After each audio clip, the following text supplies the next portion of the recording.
Беташар. Интернеттен алынған әсерлі әңгіме. Қараңғы бөлменің бір бұрышында бүрсіп жылап отырған Бануды ешкім басынан сипап, жылы сөздер айтып жұбатпады. Даңғарадай іші жиһазға толы, керемет үйді жылу жүйесі жылытып тұрғанмен, Банудың жан жылытатын ешкімі жоқ. Кезінде шат күлкі кетпеген бұл бөлмелер үнсіздікке толы. Осыдан 2 ай бұрын Банудың әке-шешесі көрші ауылдағы ағайынның тойына барған еді.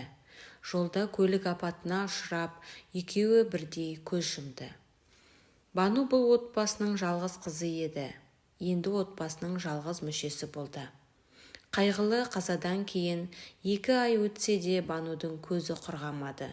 Тым болмаса жақын тартып араласатын туыстар да жоқ. Бану 11 сыныпты биыл бітіреді. Өзі ай десе аузы, күн десе көзі, талшыбықтай, қасы көзі қиылған қазақтың қара домалақ сұлу қызы. Мектепте жігіттер қызыға, қыздар қызғана қарайды. Қолынан өнер тамған, киім пішу, тоқыма тоқуды анасынан меңгерген. Анасы екеуі тіккен киімдерін тіпті таласып сатып алып жататын еді ауылдастары. Өлінің артынан өлмек жоқ емес пе? Келесі күні таңертең Бану өз-өзіне келіп, болашаққа жоспары жайлы ойланды. Көрші ауылда ағайын туыстары қызды жалғыз қалдырмай өз үйіне тұруға шақырды. Бану келісе кетті. Үйін құлыптап, сатылады деген тақташа ілді. Керек жарағын алған ол бірден автобусқа қарай тартты. Әкесінің ағайынды інісі Мұрат аға өте ақкөңіл кісі екен. Банудың қалын сұрап, жұбатып, жақын тартып жатыр. Ал жеңгесі Сая іші тар, қызғаншақ адам екені бірден білініп тұр. Банудың сәлемін алмастан ала көзбен бір атып, жақтырмаған даусымен шайға шақырды. Мұрат пен Саяның 2 баласы бар. Үлкені 5 сыныпта, кішісі 2 сыныпта оқиды. Бану жеңгесінің мінезінен сескеніп, өзі қысылып, сасып қалды. Бірақ Мұрат ағаның жылы шырайын көріп, жаны қайта жай тапқандай болды. Осылай күндер өтіп жатты. Жаңа мектепке орнығып, достарына да үйренісе бастаған Бану, кішкене болса да қайғы мұңынан ажырағандай болды. Күнделікті үйдің жұмысын Сая Банудың мойнына артып қойды. Сабақтан келе сала, Бану осы үйдің отымен кіріп, күлімен шығатын болды.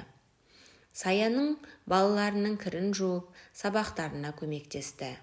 Осының кесірінен сабақ үлгерімі де нашарлап кеткен. Кешке дейін жұмыстан қолы босамайды, кешкісін шам жақса, ақша кетеді деп Сая айғай салады. Бір үйдің еркесі Банудың жеңгесінің мұндай қылықтары қатты қиналдырды. Бірақ Мұраттың көңілін түсірмеуге тырысқан Бану бәріне көнді.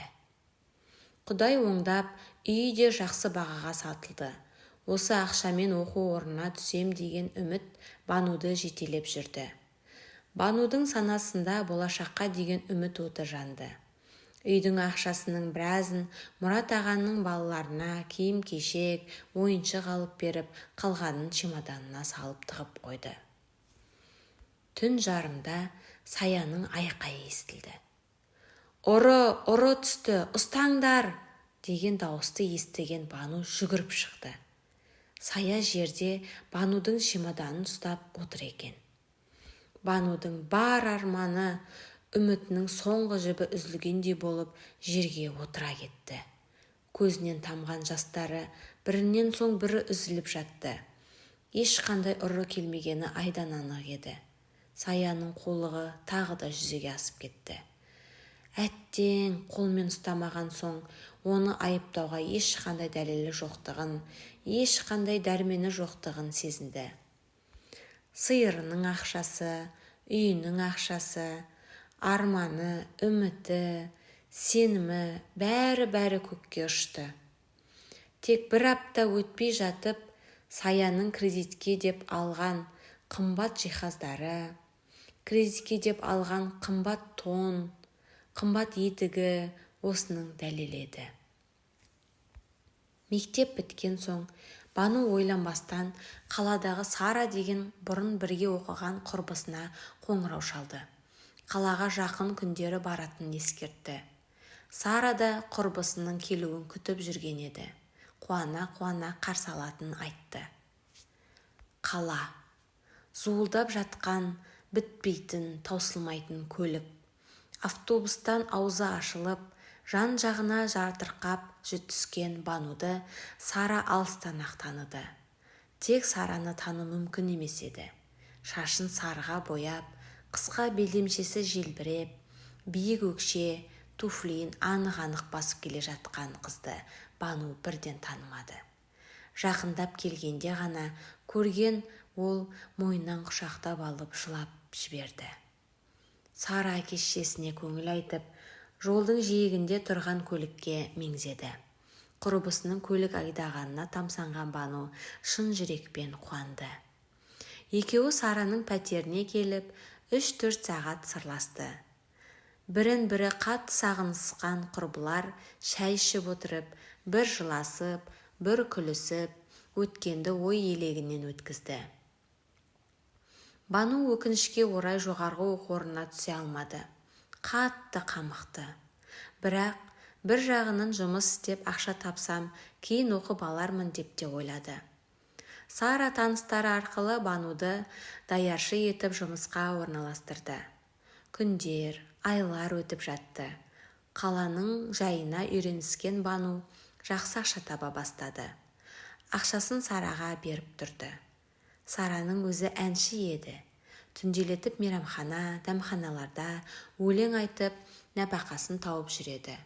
Қалтасында әрқашан ақша жүреді. Жұмыс, үй, жұмыс. Осы екі арада ғана жүретін Бануды Сара бір көңілін сейілтіп достарымен болатын кешке алып шықпақшы болды. Сараның жүздеген көйлегінің ішінен ең әдемісін кигізіп, бояндырып, Бану керемет жайнап шыға келді. Алғашында келіспей қойған оны құрбысы күштеп үйінен шығарды. Сараның достары өз сияқты ашық жарқын екен. Кезек-кезек ән салып көңілді отырды. Бану да енді үйренісе бастады. Әшейінде ауыз жаппас Нұрлан бұл жолы бәрін таң қалдырды. Аузына сөз түспей қысылып отырды. Бұның себебін бәрі түсіндау деймін, бірден вальс қойды. Нұрлан Бануға жақындап келіп биге шақырды. Екеуі бұл биді үнсіз биледі. Бірін-бірінен ұялып, бір қызарып, бір бозарып тіл қатыспады. Нұрлан әнші жігіт, өте сымбатты, сыпайы, нағыз ер жігіт екен. Негізі Сара екеуі Нұр Сара атты дуэт құрған. Бірге көптеген тойларда елдің батасын алып керемет дауыстарымен тамсандырып келеді. Ал Сара сырттай Нұрланға ғашық. Бұны Нұрлан сезеді. Бірақ Сараның қыңыр мінезін онша ұнатпайтын еді. Енді міне, бір көргеннен Банудың сұлулығына, биязылығына байланып қалған Нұрланның көзінен махаббат ұшқыны байқалды. Сара да бұны байқап, қызғанып, іші оттай күйіп жүр. Мектеп кезінде де Сара ұнатқан жігіттер Бануға көңілдерін білдіруші еді. Тағы да солай болды. Бану да білдірмегенімен Нұрланды бірден ұнатып қалды. Кеш біткен соң Сара мен Бануды Нұрлан шығарып салды. Сараның Бануға деген көңілі суып кетті. Бұрынғы қайырымды Сара енді жоқ. Киімін қызғанып, болмашы нәрсеге сөйлеп, қабақ шытатынды шығарды. Бірақ махаббаттың торына іліккен Бану оған мән де бермеді. Арман мен қиялда ұшып жүрді. Бану мен Нұрланның арасында махаббат өрбіді. Күнделікті кездесіп, айлы түндерде қала көшелерінің кезетін болды. Нұрлан домбырасын әкеліп, «Банужан, екеуміз үйленгенде саған беташар жырын өзім шырқаймын. Тыңда міне, былай тұра тұр, бетіңді мынамен жаба тұр» деп киімін жауып қойып, «Айт келін-ау, айт келін» деп шырқай жөнелетін. Көшедегілер таңырқап та, тамсанып та қарап өтетін. Бану киімінің астында ішек сілесі қатып күліп отырады. құшақ-құшақ гүлге Бануды қарық қылды. Екеуі ғашықтар көлінде жүзді. Дүниедегі болып жатқан жағдайларға қарамады. Бейне бір басқа әлемде сияқты. Сара болса Бануды жек көрген соншалық тіптен одан құтылудың жолын қарастыра бастаған еді. 8 наурыз еді. Нұрлан Бануды кешкі 8-де орталық паркке шақырды. Өкінішке орай қаланы білмейтін Бану Сарадан көмек сұрады. Осыны пайдаланған Сара ойланбастан басқа парктың мекен-жайын сызып берді. Әдемі киініп, дайындалып, Бану кездесуге шықты. Саябаққа келген Бану кіреберіс есікте ұзақ күтіп қалды. 1 сағат, 2-3 сағат өтті. Нұрлан келмеді. Қараңғы түсіп қалған еді. Ал Сара бұл кезде Нұрланға телефон шалып, Банудың басқа жігітпен кетіп қалғанын, оған сатқындық жасағанын айтты. Нұрланның қызғаныштан көзі қарауытып, естігеннің бәрін шын көріп тұрды. Бану қатты тоңып, көзінен жасы тамшылап подъезге жақындап келе жатты. Нұрланға ашуланып, бір жағынан бір нәрсеге ұшырып қалды екен деп, ой көңілінен кетпеді. Кенет бұрылыстан шамын жақпай ұшып шыққан көлік оны қақты да кетті. Көзін ашса палатада жатыр екен. Жанында медбикеден басқа ешкім жоқ. Аяқтары қатты ауырып тұр. Жай басын көтеріп қарап еді, есінен танып қала жаздады. 2 аяғын тізеден төмен кесіп тастапты. Бар даусымен айғайлап, жылап бастап еді, медбике құшақтап жұбатты. Қайтсын, жанында демеу болар ешкім жоқ. Медбикенің аяныш сезімі еріксіз қызы құшақтап жылы сөздер айтқызды. Аспан жерге түскендей бүкіл әлем одан теріс айналғандай еді.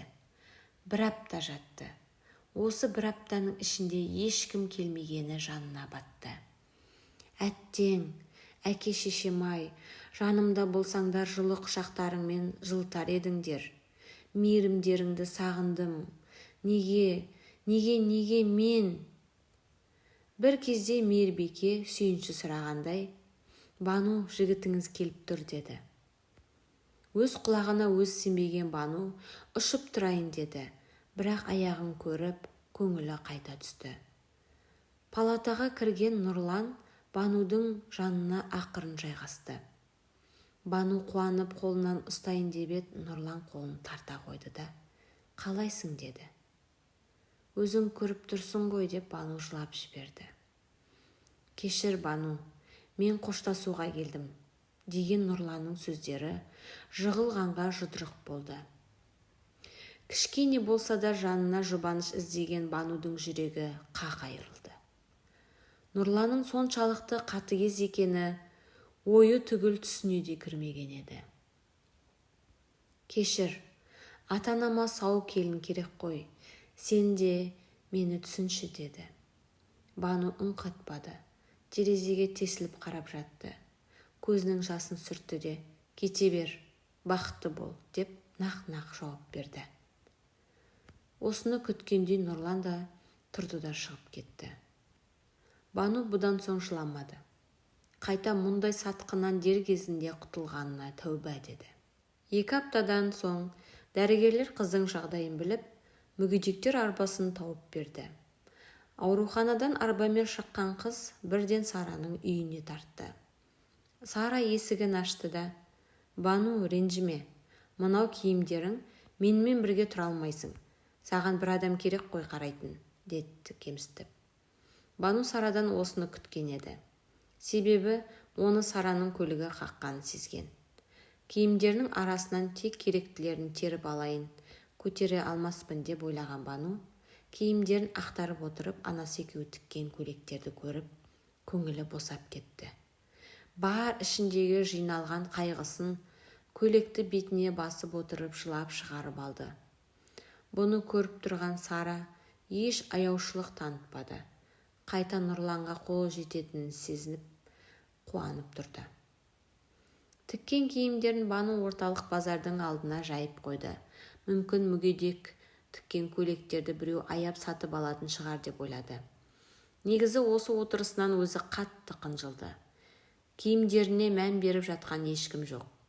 Бірақ сұлу қыздың бұл отырысы көбісінің көңілін жабырқатты. Кеш те батып қалған. Қалтасындағы азын-аулақ тиынға жақын жерден барып ыстық нан алып келейін деп арбасының дөңгелегін айналдырып кетті. Нанын алып келе жатыр еді, оның киімдеріне бір өте сымбатты, қымбат киінген үлкен келіншек тамсана қарап тұрғанын байқады. Жанына ұшып келіп, апай, бірдеңе іздедіңіз ба? Ұнады ма деп алғашқы жақындаған адамына қуана кетті. Бұл дүниелерді кім тікті, кім тоқыды деді. Мынаны мамам, мынаны мен деп мақтаныш сезіммен көрсетіп жатыр еді. Майра сүйсініп, менің салоныма жұмыс істейсің бе деді. Алланың өзі жіберген бір мүмкіндік екен түсінген Бану қуанып кетті. Салоны керемет екен, іші үлкен. Майраның қол астында 6 қыз жұмыс істейді екен. Тек байлар киінетін салон ауы шамасы. Бану бірден тігілген, пішілген киімдерді қызықтап кетті. Майра Бануға таза киім беріп, қызды жөніне келтірді. Бірден жалақысына келісіп алды. Бірақ қазір Бану жалақыны ойлап тұрған жоқ. Қалай базарда түнеймін деп қорқыныштан құтылғанына қуанып отыр. Майра өте ақкөңіл, қайырымды келіншек. Жалғыз ұлы бар. Ол шетелде дәрігер болып жұмыс істейді екен. Бануды қызындай көріп кетті. Банудың да қолынан өнер тамып тұр емес пе? Оның тіккен бұйымдарына сұранысты артып, Майраның ісі оңға басты. Майра ұлы Сәбитті әуежайдан күтіп алды. Жолай болған оқиғаларды Бану жайлы бәрін айтып берді. Келе салып, Сәбит Банумен танысуға асықты. Себебі өзі дәрігер болған соң, әрқашан қол ұшын беруге асығып тұратын. Банудың сұлулығына тәнті болған Сәбит бірден шетелдегі қызметтестеріне хабарласып, Бануға протез аяқ салдыруға келісті. Бұндай мейірімділікті бұрын-соңды көрмеген Бану бұл кісілерге шексіз риза болды. Бір айдан соң Бану мен Сәбит Израильге ұшты. Ол жақта 3 апта болып, қайта Қазақстанға аяқтан еш айырмашылығы көрінбейтін, білінбейтін жасанды аяқпен қайтқан Бану бақыт деді. Бір-біріне бауыр басып алған екеуі қалай ұнатып қалғандарын да байқамай қалды. Сондықтан Сәбит Бануға үйленуге ұсыныс жасағанда ол ойланбастан келісті. Тойға да аз күн қалды. Тамада таңдап отырған Бану газет бетіндегі Сара мен Нұрланның суреттерін көзі шалып қалды. Сәбиттің оның еркелігін көтеретінін білген Бану тойымызға 2 тамада жалдайықшы деп өтінді. Сәбит Банудың айтқанын екетпейтін. Бану Сара мен Нұрланды және тағы бір тамаданы жалдап қойды. Той да басталды. Керемет көліктен, өзі тіккен керемет көйлегімен түскен Бану шын бақыт деді. Мейрамханаға кірерде бетін фатамен жауып алды. Фатаның арғы жағында Нұрлан қолына домбырасын ұстап дайын тұр екен. Жанына келген Банудың бетін ашуға құлшынып, айт келін-ау, айт келін деп сайрай жөнелді. Таныс дауыс, таныс ырғақ Банудың есіне сол кездер түсті. Бірақ өкініш жоқ, ол жай ғана мағынасыз естеліктер еді. Осы отырған ағайынға бір сәлемдеп, шабыты тасып тұрған Нұрлан домбырамен фатаны көтерді.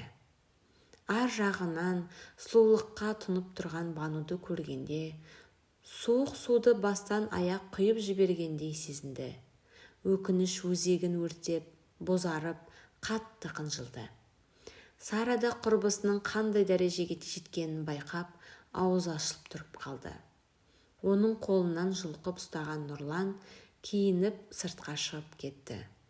Ол кезде Сәбит пен Бану бақыт вальсында айналып жатқан еді. Дүние кезек, бәрі өткінші, тек үмітіңді үзбесең болғаны. Соңына дейін тыңдағандарыңыз үшін көп-көп рахмет. Аман болыңыздар.